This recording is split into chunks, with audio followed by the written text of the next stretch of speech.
right now. All right, so for picks and bans, we have Swain mid on blue team, Tryndamere top, Varus and Vel'Koz on bot lane, and Wukong in the jungle. Bans are Lee Sin, LeBlanc, and Leona. Whoa, LLL. I'm a big fan of the LeBlanc and Leona picks. They are both extremely strong early game. They both have destroyed in workshops before, and they're both very difficult to counter. Lee Sin, not so sure, especially with the nerfs to his ward jumping this patch. I'm really not sure what the logic is. It might have been a target. On purple team, we have Zed mid, we have Pantheon top, Nami and Caitlyn bot lane, and Katarina in the jungle. Bans are Blitzcrank, Heimerdinger, and Teemo. Heimer is an interesting man. He is problematic. I can see why Zed would want to nerf him with all three of his turrets up and an ult turret. Even with the nerfs, he is still quite the menace. Blitzcrank, not a fan of that ban. We've talked about how Blitzcrank is very good at spoon feeding his ADC. I don't think he's worth the ban though. His grabs can be dodged quite easily or minion blocked. Just play Thresh. And Teemo was quite a pain in the butt a few patches ago, but they have the AP ratio on his shrooms. He's annoying, but he's not worth the ban. I don't think. I don't know. Maybe he counted. I don't know. It's just not a really good ban, I don't think. I mean, play what you want to play, but I just don't see much reason to do it. P4N, so someone is asking if he feels comfortable in every role except top. So we can answer that question while we wait for the game to load. Okay, so it's a little bit long of a question, but top lane just doesn't seem to click for me. As if that wasn't bad enough, I get all kind of hard countered. It's highly frustrating that it feels like the lane is decided more by the jungler than the actual laners. What sort of pointers can you give to make me feel that learning lane is worth it? Essentially, I'm paraphrasing. I know you don't play top. I've actually picked up that lane recently. I can give a few pointers myself, and then you can tell me if you agree with them or not as a plat player. Fair enough. As a top laner, you generally are isolated from the rest of the game. Yes, you are dealing with junglers, but you're not worrying about objectives the same as the other lane. Therefore, top lane is a crash course in laning in general. If you are struggling in top lane, that is probably a sign that you are getting the opportunity to work on some basic mechanics. So you want to play top laners who you're comfortable with, first and foremost.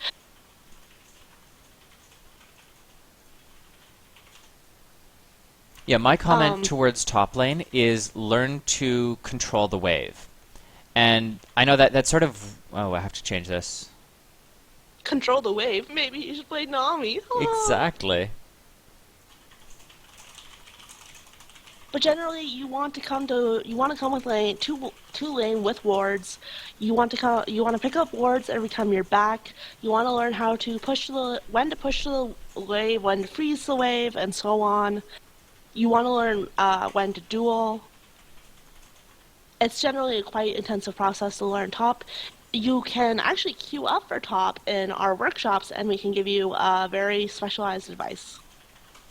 Blader is asking, would I consider Rumble a top laner or a mid laner? Top laner. He does have a couple issues, but he's still a viable champion, and he can do a lot of really cool stuff if he has the right team comp and if he plays properly. But yeah, Crash is me is asking again, you have trouble freezing lane, you don't know when to freeze and when to push. Generally, always freeze unless they've gone back to base. The biggest thing you can do, if you're having issues and you feel like you're just being camped by the jungle or you're having too many problems, just permanently freeze the wave. Do not unfreeze it if you can at all help it. If your if your top laner roams, let's say teleports bot lane, tries to fight and gank other lanes and other areas of the game, if you're not able to join that, that's when you shove. But outside of that, if I'm playing top, I just want to permanently freeze. I do not want to push in, because then I'm just open to jungle ganks. And this is going to sound kind of so obvious it's insulting. It's honestly not meant that way. Your goal is to get the most CS while denying your opponent the most CS. So if they are back in their base line and you have a nice big wave coming up, you can shove to the tower, so his greedy tower will eat all of that gold. Meanwhile, you don't want to be shoved to your tower, because your tower has a good chance of eating all your gold, unless you're very comfortable with last sitting under tower. Someone is asking, how do you freeze the wave without losing CS? Freezing the wave literally means you only last hit. Basically, what you do is you get the wave so it's just outside your turret, and you either tank it there or you stall it long enough for your own minions to show up. At that point, the minion wave is locked just outside your tower range, and then you last hit as slowly as possible. So you basically want to attack minions when they have 10 health left. Just one auto attack, no skills, no AoE. Just attack, wait for the next one to get low health. Attack, and wait for the next one to get low health. And you try and push as slowly as possible. Now, certain champions are better at freezing than others, and there are a lot of there's a lot of nuances to it. So it's something you learn over time, but the base generic way to handle things is just push as slowly as possible. We can try to discuss this sort of stuff if we see it come up during the workshop. Yeah, I can try and mention it. I have demonstrated a couple times. I don't play top lane often, but the once or twice that I do end up there, I try and explain what I'm doing with freezing and wave positioning. Honestly, though, if you're really having issues with top lane, I would suggest looking up some YouTube guides, because we can explain how to do something, but until you watch it done, a lot of people are going to have issues with just how to manage that. Someone asked who is the easiest top lane. Quinn. Quinn is the best top lane. Quinn is love. Quinn is life. Right now, if you're looking for a strong top laner to play, learn Ryze. That's not my answer for easiest. Let me clarify that. Oh wow, this is actually a Katarina jungle? Yeah, so we can talk about team comps a little now. Swain mid. Swain is very undervalued right now, I think. The thing is that his damage is largely based off letting never move, which is very easily dodged. So against a Zed, that's going to be tricky for him. Also, Zed is rocking Barrier and Ignite, so he's clearly relying on Living Shadow for mobility, which I'm not a huge fan of. I think Living Shadow is a large part of Zed's damage, and using it to escape is not the best idea in the world. Flash is, I think, mandatory on pretty much every champion except a few junglers right now. I don't see why he wouldn't take that flash. Like, I get that you want the kill potential, but honestly, if Swain is remotely competent with his champion, he should not be dying in that lane. So, Swain versus Zed, that, I believe, Swain should have an advantage since Zed doesn't have flash.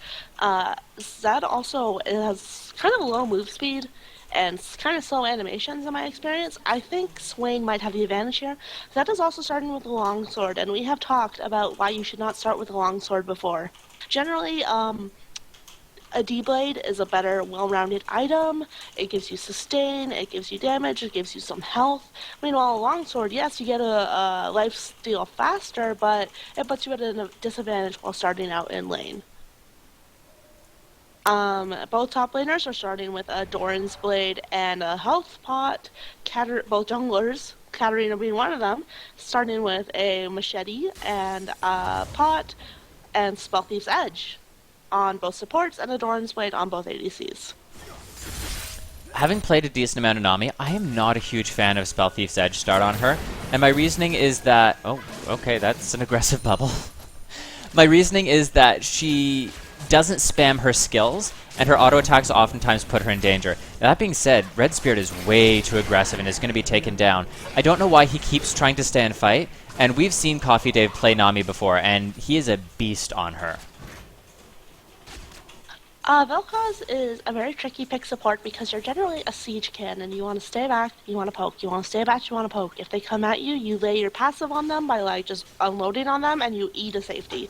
You are not a Leona, you're not a Thresh, you're not even a Soraka.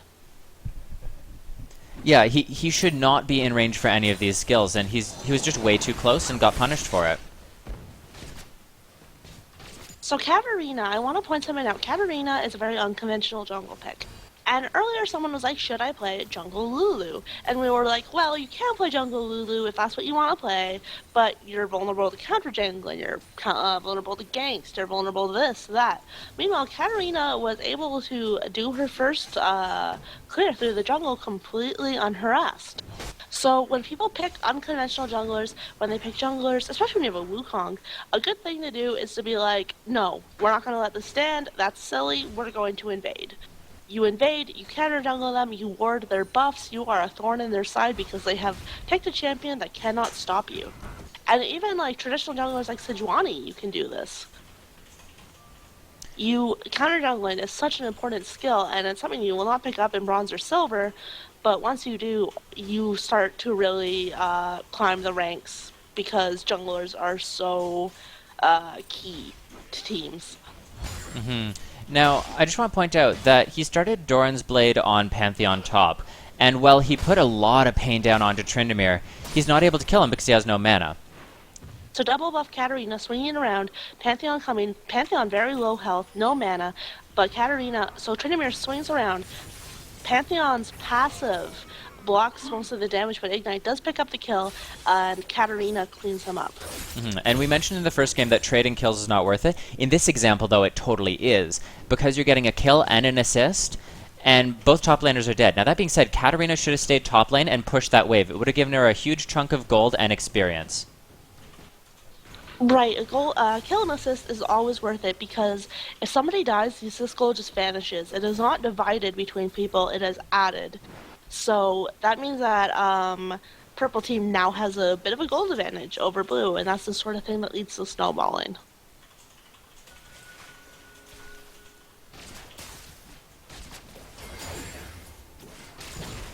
Now, Nami is very low mana now, and this is when I have issues with Spell Thief. She has no mana, and she can't really... It's not like a Sona or someone who can really just constantly spam skills. So she's not generating any significant gold from this at the moment. I'm slightly blown away that not only is Katarina not being counter-jungled, she is actually in Wukong's jungle at extremely low health, and no one realizes it. It's like... Wukong is sticking on Caitlyn, and a lot of people will say, always focus the ADC, always do this, but they could have swung around, killed Nami, and it would have been quite easy. You should always, you know what they say, a bird in the hand, something, something.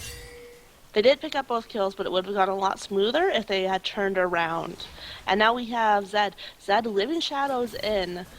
Like we said, he doesn't have flash, he does have his shadows, but... And he does pick up the kill, but Flash would have been better there than popping his shadow to get in. I still am not a fan of his barrier ignite pick. No, I really dislike it in terms of a pick, but his roam was very well done. It's worth keeping in mind that really on Swain you cannot push waves. So Zed, being an energy caster and having reasonably good wave clear, he should be able to do this constantly, and this should be his goal, is clear wave gank. Clear wave gank. And with Katarina being a relatively poor jungle duelist, I would expect Zed to take over that responsibility. I would expect to see him in Wukong's jungle, and maybe not necessarily counter-jungling, but punishing him no matter where he goes. So right now, Purple Team does have an advantage of about 1k. That's obviously not a game-changing amount, but like we said, a lot of games start out with very small victories that turn into snowballing advantages. So Wukong trying to get the timer on blue buff so that he can steal it away. Katarina is coming in behind him, and he's not placing any wards. So I'm interested to see if Wukong's going to get caught out here at all. Wukong actually wastes his smite on wolves. So, oh, never mind, Katarina used her smite early. So now it's going to come down to who can kill the buff faster. Oh, maybe he's not going to go for it. Wukong kind of dancing around. He picks up the kill. Fail flashes over the wall. Wukong does a bit of a premature cyclone, but he does get blue buff and he does get the kill. And Katarina is just playing balls to the wall, and I'm not a fan. You're playing an unconventional jungler with extremely weak early dueling, and you're going against a Wukong acting like, you know, you are... Acting like you're Bubble missing like for a once. Or something, or an Elise. Nami sort of panic bubbles, throwing it the wrong way. Understandable to do under pressure, and he's been landing all of his other bubbles, so I can't complain about it too much. But very good pickup on Wukong. This is where Wukong really starts rolling. His dueling early game is actually not that good, and that's why I wasn't super surprised he wasn't invading. But at this stage, he definitely can duel almost anyone if he plays his cards right. If he has his ult up, he's pretty much just guaranteed a kill. Just to clarify, when I said he was the superior duelist, I meant in comparison to Katarina. Oh, no, I'm not disagreeing with you. I'm just pointing out that, generally speaking, Wukong has to play passively the first few levels because his fights are relatively weak, especially since the changes. I miss getting first blood every game at level 2. Those beautiful days of your youth. So Katarina sort of dancing around. Vel'Koz and Varus are both aware that she's there, and they're both sort of hesitating. Blue team isn't really in a position where they can help take Cat down. Right now, Cat's just sort of running. I don't agree with Blue team's decision to chase her. You're not going to get Cat. She has Shunpo. Just go back and farm while Kate's gone. Like, Agreed. Kate has a CS advantage. Yes, Varus has a kill, but he needs to be trying to get more of a CS, catch up with her there, because they are pretty much even in gold right now. Yeah, they've completely caught back up, so that shows that there is definitely a CS advantage going on here. Jungle, Wukong has a little bit more farm, and interesting.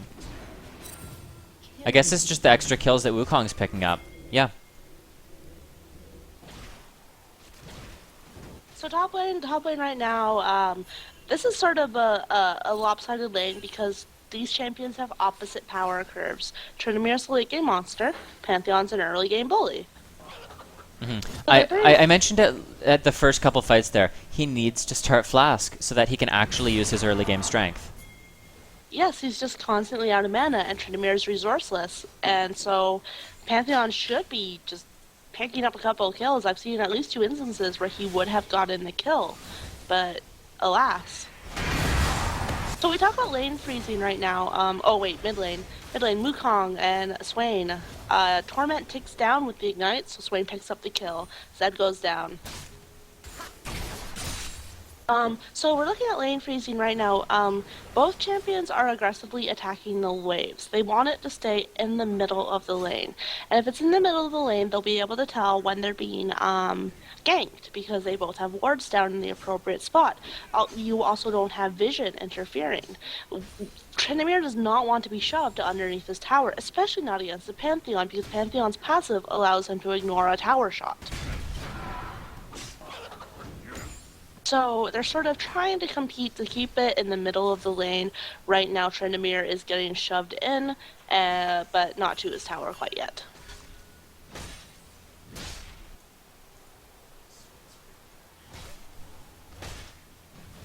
I'm not sure what Pantheon's doing here. He's just sort of standing there. I'm not sure what is there sort of a disconnect, because Katarina and Nami were just standing there for like 30 seconds too. Yeah, Wukong did the same thing. Leg. Okay. Rito! Rito, please.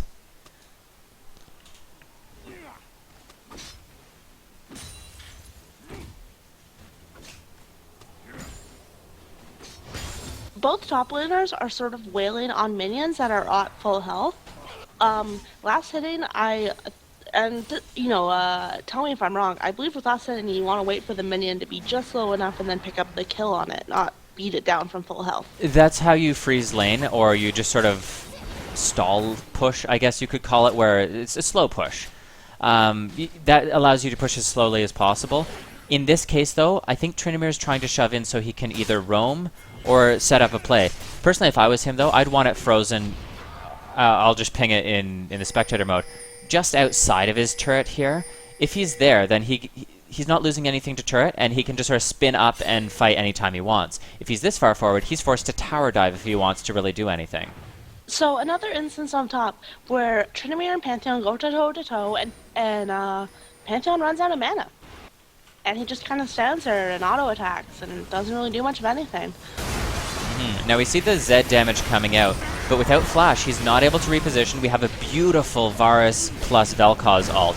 And this is why that lane synergy should work for them in terms of bot lane. They just need to make sure that they're not getting collapsed on. At this point, Vel'Koz has 7 assists. So he's been involved in pretty much every kill this game. And so that's amazing for him. We had the issue with the early fight. It's possible that they were lagging. I don't know. We can't tell that from our side very easily. But now that he's sort of got rolling, he does pair very, very nicely. They have the poke lane, they have the disengage, and they have the counter-engage potential. I'm going to be honest, I literally just bought Vel'Koz for Red Spirit today, so he was probably figuring out his ranges for that Fair first enough. skill. So, bot lane going back. So, Varus has 3 kills. Caitlyn has a slight CS advantage, but not enough to really make up for that gulf in gold.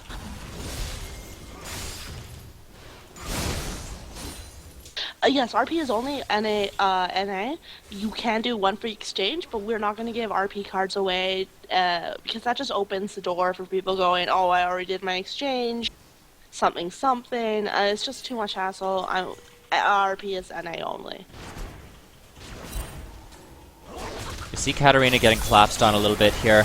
The counter gank comes in from his mid laner, and he is able to pick up the kill. So, good job just sort of standing and fighting, but honestly, I would have expected Wukong to be able to take down Katarina much, much faster. He just needed to cycle his cooldowns a little bit better and use his auto-attack resets. On Wukong, pretty much all of your skills act as an auto-attack reset, so you can produce a insane amount of bursts. Usually, the fastest combo would be auto-attack Q, auto-attack E, auto-attack W, auto-attack. Because then you can either attack after the W or use it to retreat.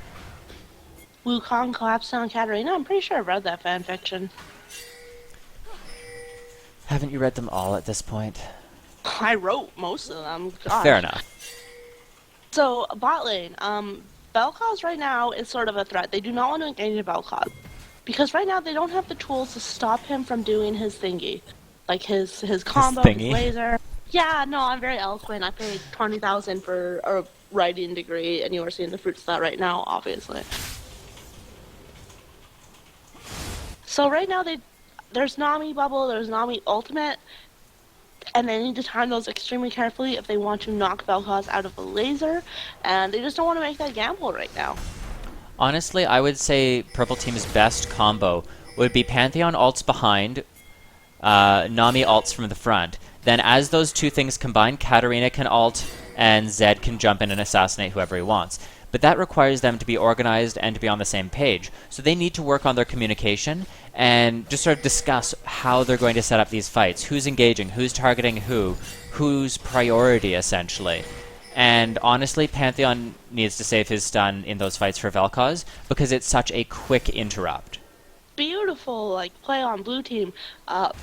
Swain, but's never moved down as Wukong ults in. Swain is a bird, just laying damage down onto Zed. Tryndamere chasing him down. Zed living shadows away, but Tryndamere is still chasing. Zed is started juking around in the bush, picks up the kill, but Swain just murders him in turn. And again, I really do not like the lack of flash on Zed. We are seeing it time and time again where he's using his living shadow as his only mobility tool or his ult, and it's just, he'll pick up kills, but he'll die when he shouldn't have. He would not be 5-3. He would probably have a much lower death ratio if he had flash.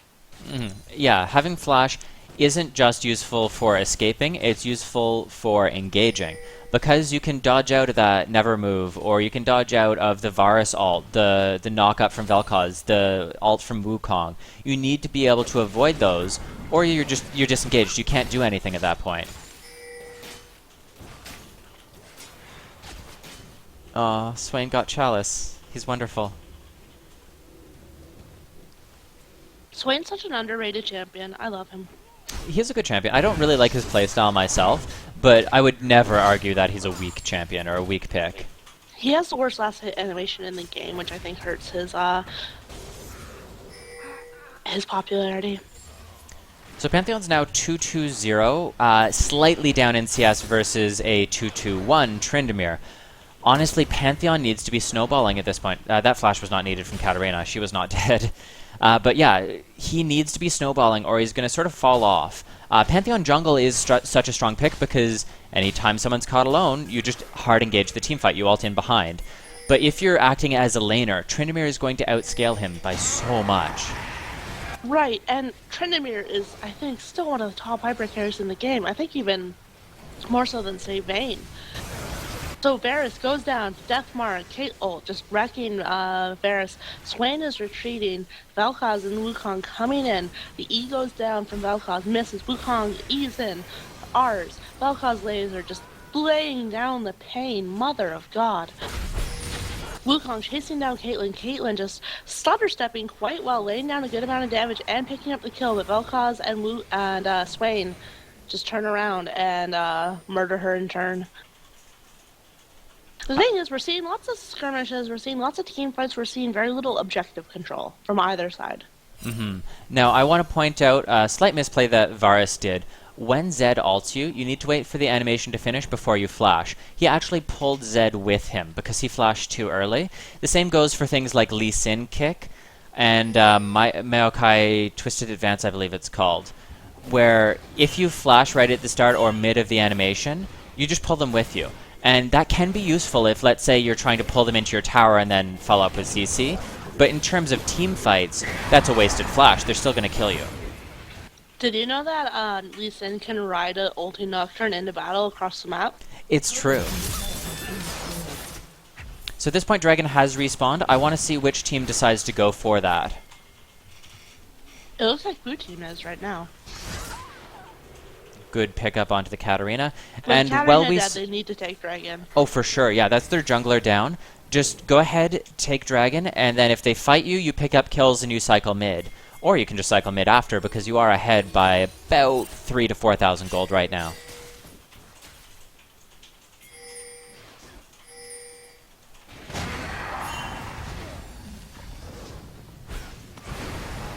Blue Team is just being thirsty as heck, chasing down kills. Dragon is worth, I think, 2.3 champion kills, and it's guaranteed. They can take it so easily. Don't chase down a Nami, take the Dragon. Yeah, and it You're looks like they're going to killing duo it now, so that's fine. But again, you want the Dragon as quickly as possible, so then you can set up other plays on the map. Baits are all well and good, but you still need to take the objective. And now, because Swain had to tank it, he has no mana, and he's too low to join this fight. Caitlyn ult not quite able to take him down.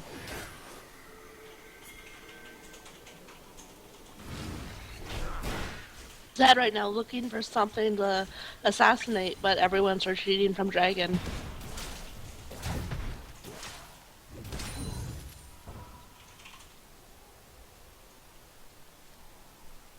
On top lane, Tryndamere has a 30 CS advantage, and Katarina going down in the jungle. That's an excellent ward at the red buff. I really appreciate that placing and the aggression against Cat as she took the buff. And this is why, as a non-dueling jungler like Katarina, you don't counter jungle. Because you're just going to get collapsed on and you're going to die. Yeah, there is an issue where wards are showing as teeny tiny little wards in spectator mode. Although one of them's huge. Oh, they're so cute! I like the gigantic purple team ward by Baron. Dragon it is. Oh, I just want to take the little tiny wards and hug them. The big ward looks so terrified by comparison. Yeah, Brian, it just links facebook.com, not facebook.com/pro4never. Yeah.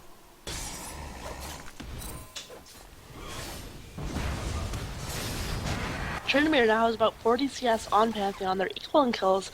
That is extremely bad for purple team. I just want to give props here to Swain, who just walks away with about 50 health after Deathmark.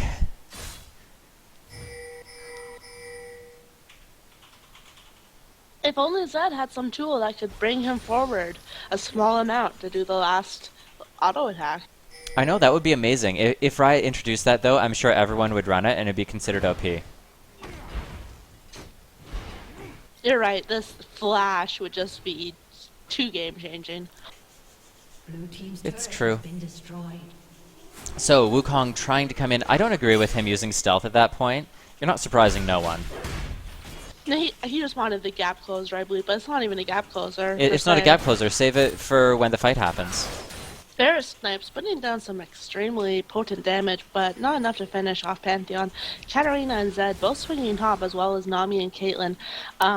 Complete overkill on Wukong there. He flash E, auto attack Q, ulted when he could have just auto attacked twice. Overkill is best kill. It's true. It makes them double dead. So right now, Swain, Tryndamere, Varus, Vel'Koz, all dancing around. It's a 4 versus 4. If blue team gets right engaged, if they get a never move off, if they get a Vel'Koz E off, this is going to be a slaughter. Nami ult goes down, knocking out both Varus and Tryndamere. Never move misses. Varus ult goes down, lands on Nami, transfers over the Vel'Koz lasers, going down, and then my game crashes. No! Okay, well, I'll pick up there. Vel'Koz landing some good slows, But at the end of the day, the rest of the team's just far too low. Varus, about 100 health left. They take down Vel'Koz, and Caitlyn does not have ult. Caitlyn used her ult pre-fight, which I do not agree with. She was using it to lay down poke, essentially. Now Wukong's trying for the fight. A great Nami bubble comes out. I would expect... No, it doesn't go onto Nami, so Nami does not get taken down. Caitlyn able to take down all the kills. All of the kills. And then she's just going to siege this tower. I would... see, Zed is pushing out mid. That's a great decision by him. He's going to pick up a ton of farm that way. And he doesn't really lose anything for doing so. I would then like to see Purple Team go back, use all the bonus gold they've picked up from these fights, and then try and bait a Baron. It seems a little early for Baron, but it really isn't. Maybe it is. I was going to say if their jungler tanks it, but they have the Katarina jungle. They would be more than able to do a Baron if they had a proper jungler at this point. Right, I don't like to pick on unconventional selections because people will say the exact same thing about Quinn top or Vel'Koz support or whatever, but I'm not a fan of the Katarina jungle pick, and the thing is, she played an unconventional jungle pick, and she played it very aggressively when the situation did not warrant that. And here we see the exact same thing. She's trying to kill a Swain. She does not have the damage to do so, so she has to flash away from Swain and just dies for it. So at this point, there's 2 of Purple Team bot lane. I would like to see Blue Team be able to take this tower. Looks like, yeah, just a couple words coming out from Vel'Koz to try and provide a little bit of safety. Caitlyn is very beastly at this point, but she's not going to be able to... Caitlyn, if you just look at damage, does not scale that well. If every ADC had the exact same range, Caitlyn would be considered extremely weak. And her range is her saving grace. But I don't see a lot of Caitlyn's in Workshop taking advantage of that. Caitlyn should be focused on sieging down towers, poking from the very edges of a fight, laying down traps so she can stay safe. Instead, a lot of Caitlyn's will position very haphazardly, use their ults. Instead of picking off runners, use it as though it is a burst damage ability, when their auto attacks will do far more damage. A lot of Caitlyn's don't seem particularly interested in taking towers, and it's I wonder where this perception of the character came from as a sort of duelist and burst damage champion, because Yeah, that's just she is a simply siege inaccurate. character, and I don't know why people haven't adjusted to that. So we see Zed trying to go onto Varus. The Deathmark comes out and is able to pop him, goes back to his clone, and is probably going to live here, unless Swain lands a really good never move. Pantheon ult coming in. Caitlyn goes really deep. I would like to see the Hourglass coming out. Wait, Pantheon cancelled his ult. Caitlyn going deep? Wink. Who doesn't like being under the gun? Wukong setting up some incredible damage, but taken down immediately after. Tryndamere shows up and is directly onto this poor Pantheon. There's the Hourglass that we mentioned before, and that's a very, very dead Pantheon.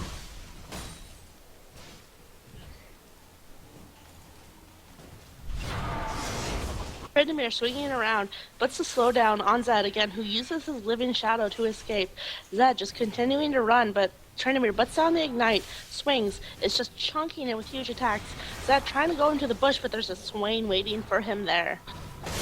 That's a really good pickup for them.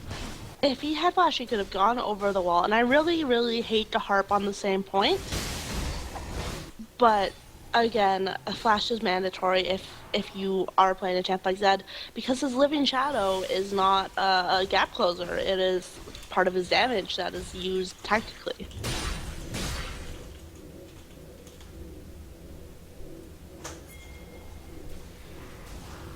So right now, Caitlyn is very beastly. She does a lot of damage, but she's not... Right now, her team just simply doesn't have any traction. They haven't taken any objectives. They have very few wards down. You know, they have Cat as a jungler who does not have the presence to counter jungle or take objectives. If I were playing Katarina jungle, first of all, I wouldn't. But if I was in this situation as her, she keeps trying to duel people. Whereas instead, she needs to act as cleanup crew. She needs to be with her team, she needs to be standing behind them, and she needs to be essentially kill-stealing. So as soon as the target gets low, that's when she engages. She has to wait for someone else to engage, she then has to wait for them to get low, and then she can jump in, get her resets, and chain through the team to combo everyone. But outside of that, she's not going to have much of an influence this game. Purple team, are they going for Baron or are they baiting? We will not get the chance to find out as we have Vel'Koz and Wukong swinging around. Vel'Koz puts down his Q with the Wukong ult goes down. Vel'Koz E's and then lasers picking nearly everyone up in the team in their laser. Swain and Tryndamere are left to clean up. Will it be enough when Pantheon drops down on them? Will they have the damage? That was a beautiful example of what Katarina had to try to do, but she got taken down far too quickly and was not able to make anything happen with it. Caitlyn, though, cleaning up. She needs to back out until that hourglass is done. Good timing on the final Q, able to take her down, and she gets away with the last tick. Caitlyn right now is really Purple Team's great hope. They need to be peeling for her. They need to be defending her. So a Rylai's on Katarina would not be a bad choice. For instance, she can get some tankiness. She can slow people down as they get on Caitlyn. Nami is doing a great job of defending her. Pantheon is also doing a great job of defending her. This is where peel is extremely important. TXC is asking, can you not win giveaway on mobile? No, you definitely can. I know that we have a lot of people not logged into chat, though, so I'm not sure. I know a lot of people don't seem to use chat on Twitch. I don't know what that's about, but it is what it is. It's probably because on most channels, people are just spamming raise your dongers, or like, you walked into the wrong donger hood. Fair enough. Or just endless Kappa emotes. Oh god, the Jinx cosplay. Alright, so at this point, Vel'Koz is bottom, and I don't know what Purple Team is doing here. They don't have anyone who can tank this. Pantheon may be able to. He's got a decent amount of tanky stats, but no lifesteal. Swain and Varus are coming in, and Vel'Koz is coming around. I don't believe they'll be able to get that there in time to stop Baron, but Katarina's low. It was a very good decision to take Baron, but they need to know what to do after that. And in this case, they just need to run, because Vel'Koz had time to respond at that point. The thing is with Katarina jungle is I would have liked to see it if there was, for instance, a Malphite or a Shen top. Because right now, what Purple Team needs is initiation. Pantheon is their only source of initiation with Grand Skyfall, and that is very easily telegraphed. So, with Katarina as cleanup crew, which is her role right now, they really have Zed for initiation, and that means that Zed is often getting bursted down as soon as he enters a fight. Grand Skyfall goes down. Looks like he's going to hit all 5 of them. Not beautiful Nami ult. Go. Vel'Koz maintaining really good positioning here with his ults. I have nothing but compliments for him since... post first fight. He's been positioning beautifully and landing all of his ults across pretty much everyone. And honestly, as much trouble as I gave him early, he's probably their saving grace at this point, where every single team fight, he counter-engages perfectly and just shreds the entire enemy team. The thing is with Vel'Koz support, as I have said, I do not believe Vel'Koz support will become a thing because of Leona, Thresh, and Annie. And Nami does not really have an answer for Vel'Koz. Yes, she has her ult and bubble, but those are both very difficult to land, and she tends to use them at the very beginning of a fight. While Vel'Koz will throw down his combo, and then ult at max range. So Vel'Koz is just sort of an unstoppable force at this fight. At this point in the game. Yeah, they just don't have anyone who can get to them. And I have this huge complaint in solo queue. Anytime we're versus in Italy, I tend to end up with a team who has no hard engage, no lockdown. And yeah, you have like 2 or 3 slows, but that's not enough to actually force a fight, lock down people who don't want to fight you, and clean them up. Right, when you're playing solo queue, someone will go, oh my god, we don't have a tank. In the grand scheme of things, a tank is useful but not essential. What you need is initiation. So, Sejuani ult, Amumu ult, Ashe arrow, Varus ult. My favorite right now is Wukong. Right, it doesn't have to be on a tank, is my point. Ashe has a fantastic initiation with Enchanted Crystal Arrow, Blitzcrank, his grabs, and so on and so forth. Oh, I think that's the first time I've seen fully out of position Vel'Koz since those early couple fights. Now we see Katarina going back in and probably going to be taken down. Nami lands a nice ult across Wukong, but Wukong is tanky enough at this point that he can just sort of clean up. Caitlyn does pick up the kill with her ult, And at this point, it leaves Varus in a very deadly position. He's probably going to be taken down. Unfortunately, right now, for Nami and Caitlyn, they are trying as hard as they can to salvage this game, but to a certain degree, it feels like they are rearranging deck chairs on the Titanic. They have such problems with team comp and positioning and so on as a team, and lack of initiation, that even though they're getting some really good plays off, it might not be enough to win the game. And again, they're doing a great job, but they just don't have a way to make it work for them. Right, and that's I do like their Theo is so decision, though, to important. just sort of split push this out. They need to be careful of this Tryndamere, though. Tryndamere taking so much damage, gets Lynette to the face and is slowed down, pops his ult and spins out. He knows that he cannot chase down a Caitlyn.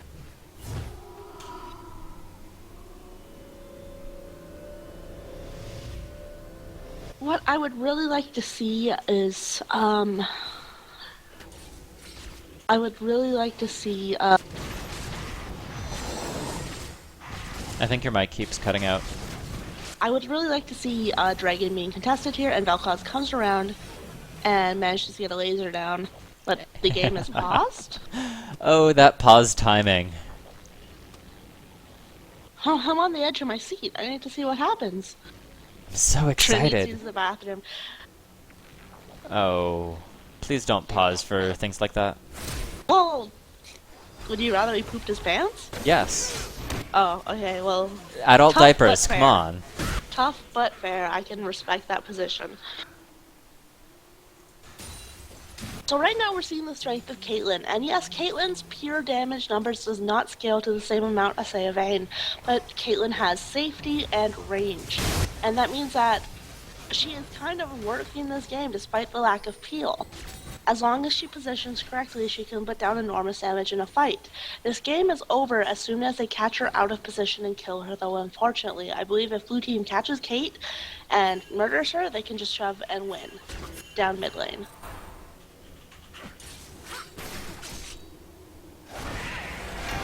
Excellent never move from Swain, catching both Pantheon and Caitlyn. Katarina catches Varus, puts down a lot of hurt on him, doesn't quite get the kill. Nami is sitting in base, I assume bind, so this is going to be a 4-on-5 if the teams converge on each other.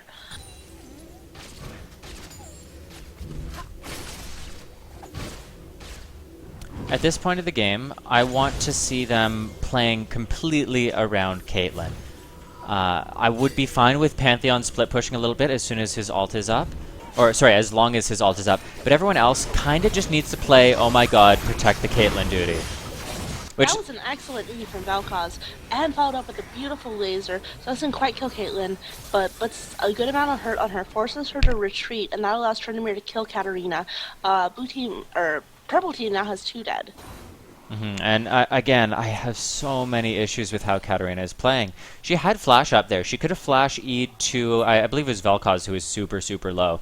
Popped him, and then either run away or re-engaged and tried to get a second kill.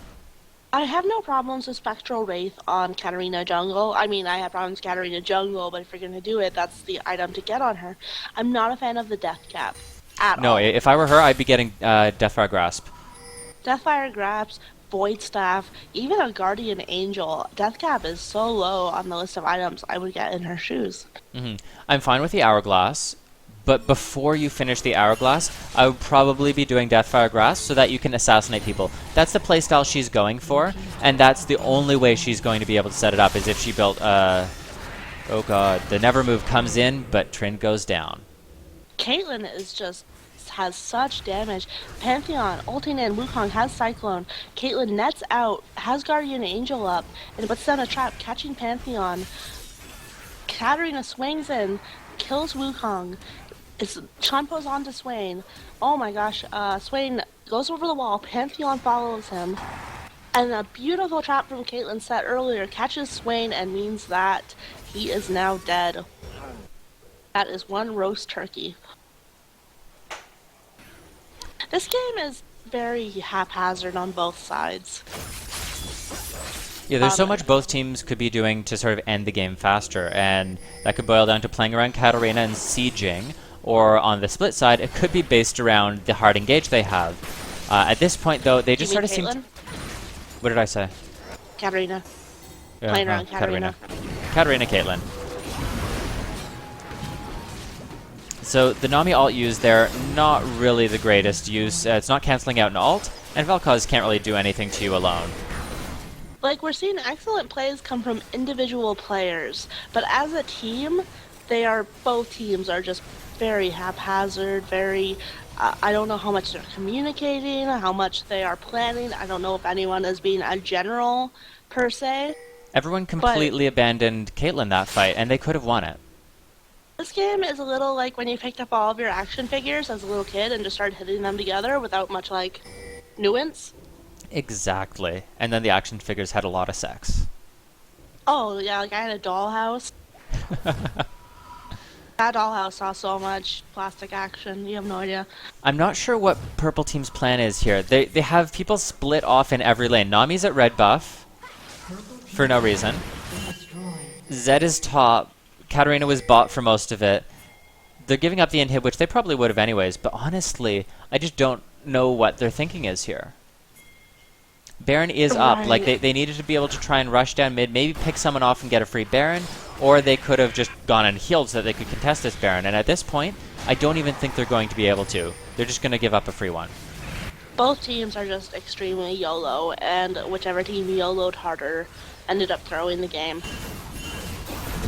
And YOLO is not a very potent competitive strategy. It truly is not. Now, Zed is able to backdoor the turret here, but honestly... oh, he's trying to fight the Tryndamere. I don't like that. Yeah, he's just going to get collapsed on and die. At this point, Purple Team is fighting without Caitlyn and without Zed. I don't know what they think is going to happen here. Katarina does Shanpo behind Vel'Koz and put some damage on him. That was fairly well played on her part.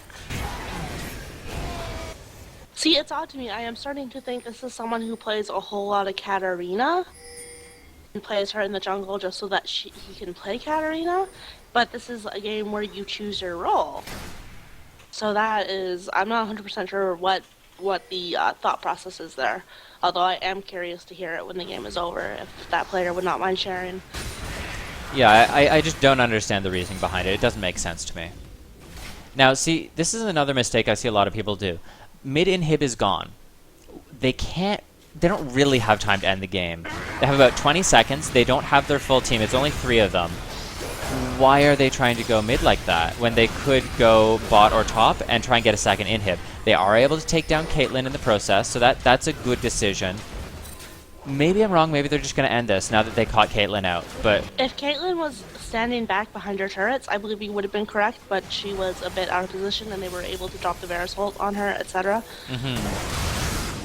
Although Purple Team is murdering them, so it doesn't look like it'll be a win. Yeah, the RP giveaway is drawn at the end of this match. It's already 3, that's why the giveaway is open now. We are drawing the prize at the end of this game. These are players who are between Bronze 5 and Gold 5. If you are between those ratings and want to play in one of our workshops, just make sure you're in the proper chat rooms. Brian is actually doing the matchmaking right now, so if you do get an invite from Felveric, please accept it, as that's for the next match. Just props to the Red Spirit here. He is excellent at landing E on Vel'Koz, and E is a really tricky skill to hit. First of all, it's a lot like Cho'Gath, Rupture, except it's much more telegraphed. Because, like, 2 little void tendrils come out from Vel'Koz, and there's, like, a slower animation on it. It has a lot of wind-up. He is hitting them very reliably, which is quite impressive to me. Now, someone is asking if Swain's ult works well in Hourglass. Yes, it does. And that's why sort of tanky regen-based builds on Swain are so powerful. You'll often see Swain's build things like Rod of Ages, sometimes even Spirit Visage before it was nerfed. And the reasoning is that they want their Hourglass. They jump into the middle of the team, they use their combo, Hourglass to heal all the way back up, and then they can land a second set of cooldowns. Red Spirit takes Dragon, dies in the process. Tryndamere swinging top, kills Caitlyn. It wasn't worth taking Dragon because he didn't say so in all chat. Right, big mistake on Red Spirit's part. You totally should have said Werf. Both junglers just sort of walking past each other. Looks like he's trying to backdoor. I don't agree with that. Just wait on your team and you can end this in like And the then next the minute. inhibitor respawns. X-Peak, no. So sad.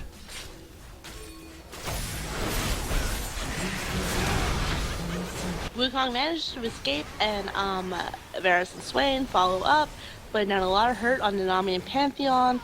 Looks like they're going to pick up both kills. Nope, Pantheon is going to get into the fountain. Varus is taking down the inhibitor, while Swain tries to kill Zed. Pantheon is dropping down. Okay, and that's going to be game. Good job to both teams for keeping their head. And there was a lot of back and forth. We mentioned throughout the game a lot of plays that could have been improved on, some decision-making processes that could have been done a little better, but hopefully you guys will learn from this as you're watching back the games once we upload them. The games are uploaded within the next 48 hours. Usually on Tuesday is when I have time to do them. We are doing the RP giveaway. The keyword for that is workshop. Make sure you're following the stream, and all you have to do is type workshop in chat. Thank you guys for not spamming it during the game. If you would like, feel free to re-enter it now, just so that you are 100% confident you're entered, and then we are going to draw the RP giveaway. Again, this is a $10 RP card on the North American server. In the meantime, we're going to just do a quick rundown of item builds. Varus has gone for Bloodthirster, Last Whisper, Phantom Dancer, and then combined that with a Mercurial Scimitar. So he's really trying to avoid getting CC'd. It's a fine pick, but there's not a huge amount of CC he needs to worry about. It's not like there's a Fiddle It Fear. cleanses Death Mark. Oh, okay. Sorry, I completely forgot about the Death Mark. I was more thinking, well, like, what are you going to cleanse? A bubble? A trap? But no, that is a good point. And then he also has a Guardian Angel. So I like the mix between offensive and defensive items. And we oftentimes see in these workshops where people will be super far ahead, they'll build full glass cannon. It might work out for you, but it's a less reliable build path. So he picked items that are going to help him with that. Tryndamere, pretty standard build, all damage based, but that's fine for him. Swain, very, very tank intensive. I'm surprised if you're going this deep into the tank side of things. I'm surprised there's no Rod of Ages. I'm surprised there's no... no, I guess Spirit Visage wouldn't be needed, given there's not much magic damage on the enemy team. But yeah, Also, Barrier might have been a smarter choice if he was planning to be a tanky Swain. No, As opposed to Ignite that? is usually needed on him because you stack all your dots and surprise people with the amount of damage they take. Oh, fair enough. Generally, you care more about the Hourglass and the heal bait potential from your ult than you would for a Barrier. But yeah, it would be an option if he was versus higher all-in assassins, but all he really had to worry about was Zed, Pantheon, Katarina, and none of them are really that terrifying for a Swain player. Vel'Koz, amazing positioning and really, really good job. I have nothing but praise for how he played that after those first few fights. There's a few misplays, but overall, really, really good job. Wukong, I don't know, he played really well and he did a good job. We commented on it throughout the game, though, so I would suggest he watches that back just to get some final bits and pieces of advice. But his build is fine. It's very offensive-based, but they made it work for their team. Caitlyn, great job in just sort of trying to set up plays for your team. No real complaints with the build. It's all very, very standard. Pantheon, we had the issue with not starting Flask. It cost him a lot of kill potential in lane, and I would really like to see him adjust that in the future. I also would have suggested maybe a little bit more tanky. He's really the only person who could possibly tank on the team. He also has no lifesteal, so it's not like he could really tank or do objectives by himself. Overall, though, it's fine. I don't have that many complaints, but just some things that he could work on in the future. Zed, huge amount of lifesteal on him. If you are going for that amount of lifesteal, I wouldn't mind seeing an extra active, whether that's a Hydra for extra burst, or whether it's something like... we sometimes see like semi-troll Zeds build Sword of the Divine, just so you get those extra auto attacks on you during your death mark. And we had a lot of issues with him not running Flash. It cost him a lot of kill potential, got him killed many times. So that's something for him to adjust in the future. I also would like to see a tank item on him, possibly... He could have gone a Banshee's Veil, because that would have blocked some of the skills that he wasn't able to dodge, and it would have given him a lot of magic resist and a little bit of regen to deal with things like Swain and Vel'Koz constantly poking him down in these fights. Great job with the Nami bubbles, but unfortunately just not quite enough to really work with the team. And we had some issues with Katarina's build where she built Deathcap. If you're going to build and play the way she was, I would have suggested something like Deathfire Grasp. I also would not recommend running Katarina jungle, and her playstyle for it was also not really the correct way to do things.